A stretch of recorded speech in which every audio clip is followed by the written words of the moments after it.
বিসমিল্লাহির রহমানির রহিম। উসমানী সেন্টার থেকে উসমানী টকে আপনাদেরকে স্বাগত জানাচ্ছি। এই পর্যায়ে এসে আমরা আজকে বলতে চাচ্ছি যে সম্ভবত ল্যান্ড ইনভেশন হওয়ার একটা উপক্রম হয়েছে। যেভাবে ওয়ার ক্লাউড ফর্ম করছে বা যুদ্ধের আকাশে যেভাবে যুদ্ধের মেঘ দানা বাঁধছে, তাতে মনে হচ্ছে যে গ্রাউন্ড অ্যাটাক হওয়ার সম্ভাবনা। সেটা নিয়ে আজকে আপনাদের সাথে আলাপ করব। আ আমি আপনাদেরকে স্ক্রিনের দিকে একটু নজর দিতে বলব। আমরা একটু দেখে নিই ইরানের ভূপ্রকৃতি কেমন। আপনারা যদি খেয়াল করেন, ইরানের এই পশ্চিমে অ্যা আ জাগ্রোস মাউন্টেন রেঞ্জ, এটা প্রায় ১৬০০ কিলোমিটারের মতো এবং এর গড় হাইট ১,০০০ মিটার বা তার উপরে এবং উত্তরে অ্যা আলবর্জ আ মাউন্টেন রেঞ্জ সেটা উত্তরে। এবং এর ২ টা ডেজার্ট আছে। ডেজার্ট ২ টা দাশত এ কাবির এবং দাশত এ লুত। এই ২ টার গড় টেম্পারেচার থাকে প্রায় ৭০ ডিগ্রি সেলসিয়াসের মতো। তো এইগুলা বলার উদ্দেশ্য হলো যে ইরান আ বেসিক্যালি অ্যা এ একটা defended ground, self defended ground. সুতরাং এইখানে বাইরের থেকে আক্রমণ করা এটা আসলে খুবই একটা ঝক্কির বিষয় বা ঝুঁকিপূর্ণ একটা বিষয়।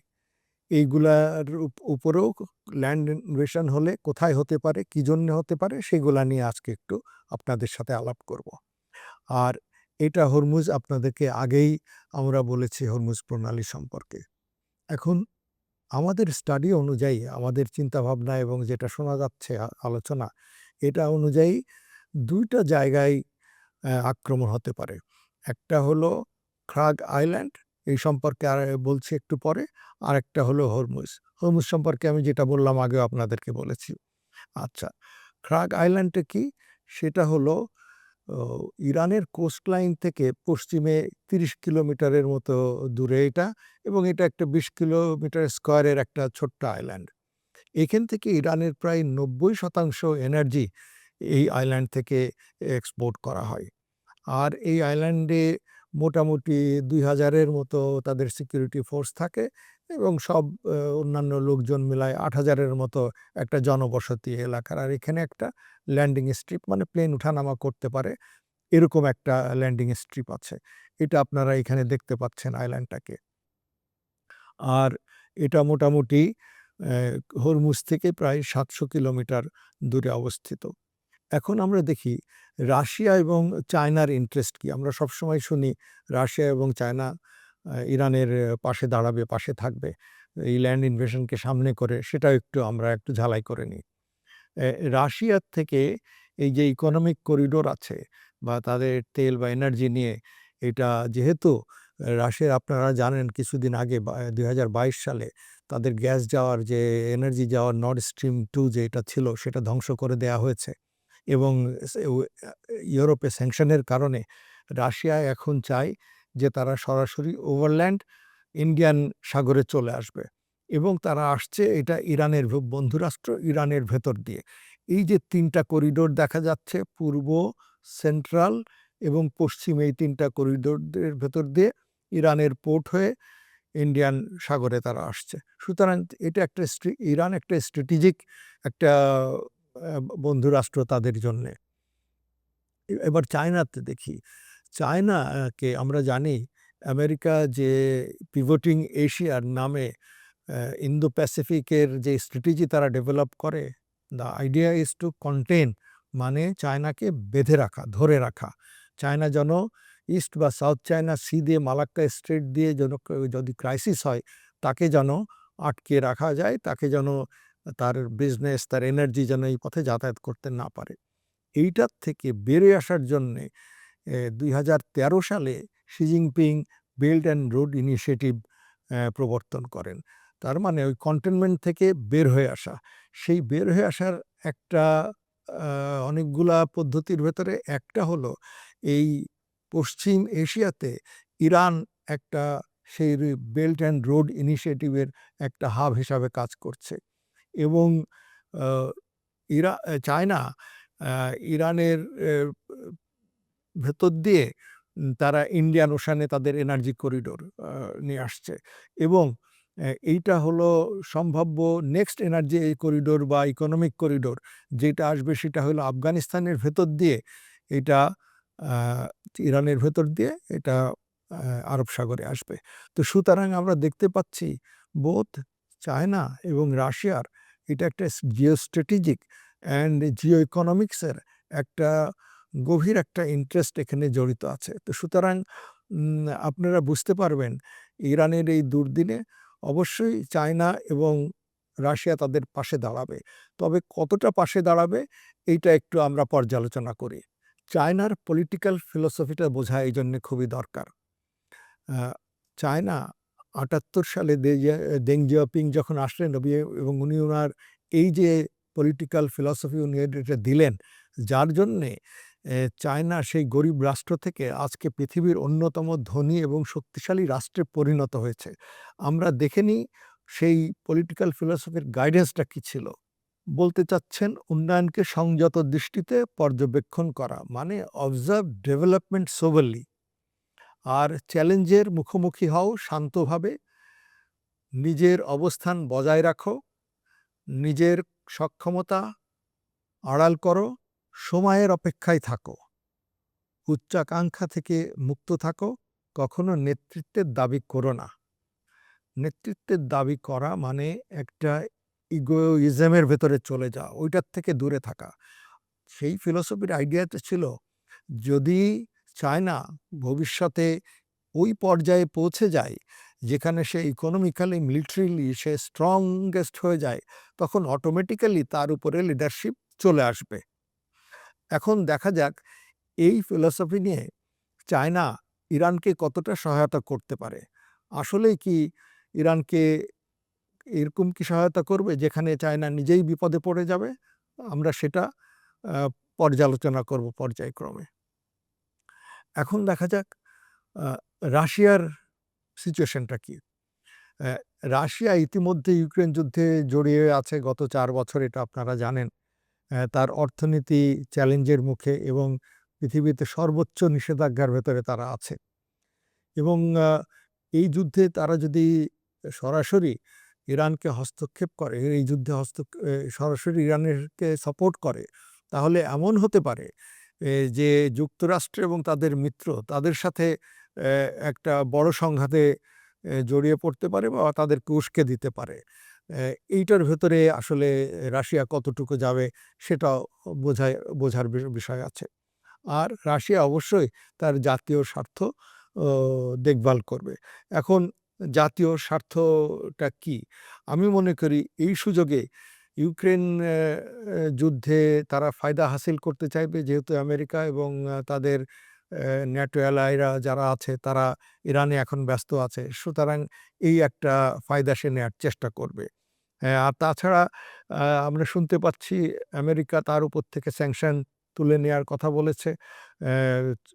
ইন্ডিয়া আ রাশিয়ার থেকে তেল কেনার জন্যে পুনরায় চেষ্টা করছে। সুতরাং সব মিলায়ে এ চায় রাশিয়া চাইবে এই স্যাংশন থেকে উতরে তার ইকোনমিকে, তার অর্থনীতিকে চাঙ্গা করা। এছাড়া আ আরেকটা বিষয় আমি মনে করি যে রাশিয়া চাইবে আমেরিকা এবং তার বন্ধুরা যেন ইরানের সাথে যুদ্ধে একটা দীর্ঘ সময়ের জন্যে জড়িয়ে পড়ে। তাহলে ওভারটাইম দেখা যাবে এটা রাশিয়ার জন্যে উপকারী হবে। তো এরকম একটা সিচুয়েশনে রাশিয়া আছে। এখন এই আলোচনার এই পর্যায়ে এসে আমি বলতে চাচ্ছি যে লাইকলি অবজেক্টিভ কি? কোথায়, কোথায় আমেরিকা ল্যান্ড ইনভেশন করতে পারে?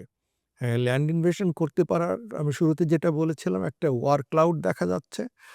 ওয়ার ক্লাউড বলতে আমরা মিলিটারি টার্মিনোলজি এটা আমরা এরকম বুঝি যে যুদ্ধ হঠাৎ করেই হয় না। তার কিছু আলামত নিয়ামত হতে থাকে। সেইগুলা দেখে বোঝা যায় এটা হচ্ছে। সেই হিসাবে আমি বলতে চাচ্ছি যে ল্যান্ড ইনভেশনটা হতে পারে এবং এই ল্যান্ড ইনভেশনটা কোথায়, কোথায় হবে এইটা আলোচনা হচ্ছে। তো আমার হিসাবে ২ টা জায়গায় ল্যান্ড ইনভেশন হতে পারে। একটা হলো খার্গ আইল্যান্ড, যেটা সম্পর্কে আপনাদেরকে পরিচয় করিয়ে দিয়েছি, আর হরমুজ প্রণালী। এই ২ টা জায়গাতে হতে পারে। সো এই ২ টা জায়গা করতে হলে কি জন্য আমি বললাম যে ওয়ার ক্লাউডের কথা? যে আমরা দেখতে পাচ্ছি যে জাপান থেকে marine expeditionary force 31st unit যেটা আছে সেটাকে মুভ করানো হয়েছে এবং জাপানে যেই প্রিভিয়াস ল্যান্ডিং ক্রাফট যেটা আছে সেটাও মুভ করানো হয়েছে। এছাড়া র্যাপিড রেসপন্স মেরিন ফোর্স যেটা আছে সেখান থেকে প্রায় ২,৫০০-এর মতো সৈন্য নিয়ে আসা হচ্ছে। সুতরাং এইগুলো সব মিলায় একটা ধারণা করা যায় যে একটা ল্যান্ড ইনভেশন হতে যাচ্ছে। এইটা বুঝতে পারছি। কিন্তু কখন হবে, কোন তারিখে হবে, কোন সময় হবে এইটা আসলে বলা মুশকিল। তাছাড়া হওয়ার একটা সম্ভাবনা দেখা যাচ্ছে। এখন এই ল্যান্ড ইনভেশনের অবজেক্টিভ, লাইকলি অবজেক্টিভ কি হতে পারে?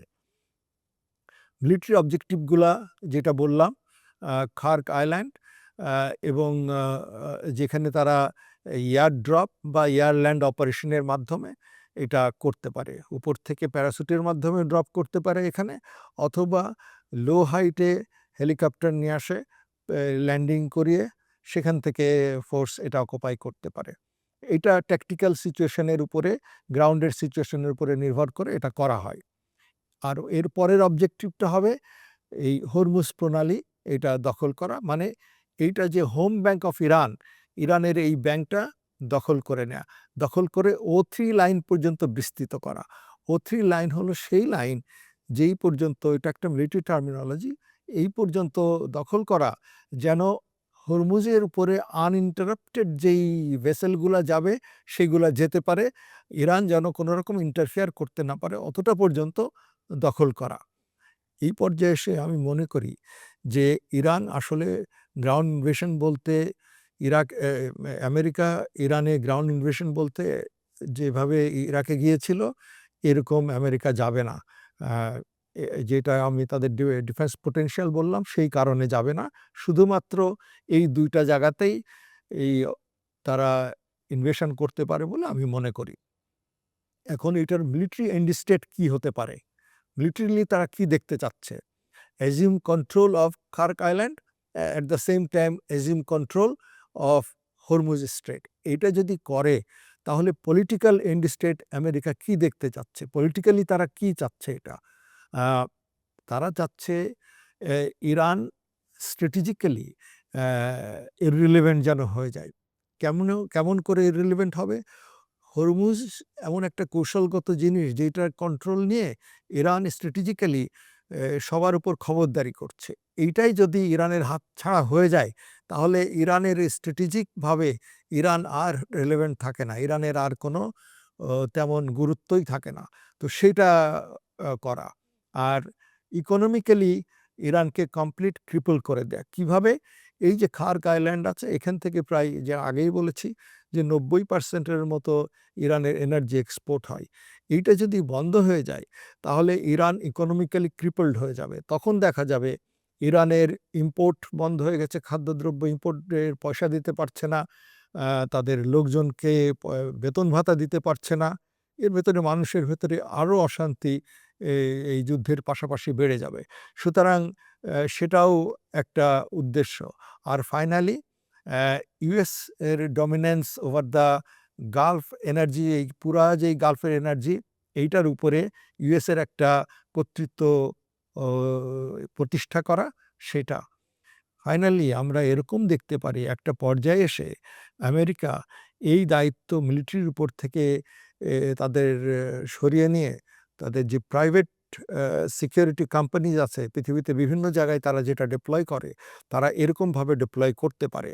এবং তখন দেখা যাবে এই হরমুজ প্রণালী দিয়ে যে সমস্ত জাহাজ যাতায়াত করে এইগুলার একটা রেভিনিউ, এইগুলার উপর থেকে একটা ট্যাক্স এই আমেরিকা এইগুলা আদায় করবে এবং এই জাহাজগুলার প্রোটেকশন দেওয়ার জন্যে একটা প্রোটেকশন মানি আদায় করবে। সুতরাং প্রেসিডেন্ট ট্রাম্প যেই অর্থনীতি বা উনি ট্রানজ্যাকশনাল যেই বিহেভিয়ার ওনার ওটার থেকে মনে করা হয় যে এইভাবে এটাকে উনি একটা ইকোনমিক্যাল বেনিফিটের দিকে নিয়ে যাবেন, এটা আশা করা যায়। তবে এইটা আমাদের শুধুমাত্র বিশ্লেষণ, ভবিষ্যতই বলে দেবে যে আসলে ল্যান্ড ইনভেশন হবে কিনা, আর ল্যান্ড ইনভেশন হলে এটার রেমিফিকেশন কি হতে পারে, আর আসলেও ল্যান্ড ইনভেশন কার্যকরী হবে কিনা। আপনারা যদি মনে করতে পারেন ১৯৭৯ সালে সিমিলার একটা অপারেশন করেছিল আমেরিকা।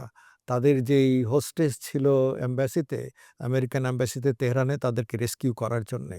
কিন্তু এই তাদের ডেজার্টে এই এয়ারড্রপ অপারেশনটা ফেইল করে এবং তাদের সেই হেলিকপ্টার ধ্বংস হয়ে যায় এবং তাদের জানমালের ক্ষতি হয়। তো সুতরাং এটা বলা যাবে না যে এটার আবার পুনরাবৃত্তি হবে কি হবে না। তবে দেখা যাক, আমরা ভবিষ্যতের জন্য অপেক্ষা করি। সবাইকে ধন্যবাদ।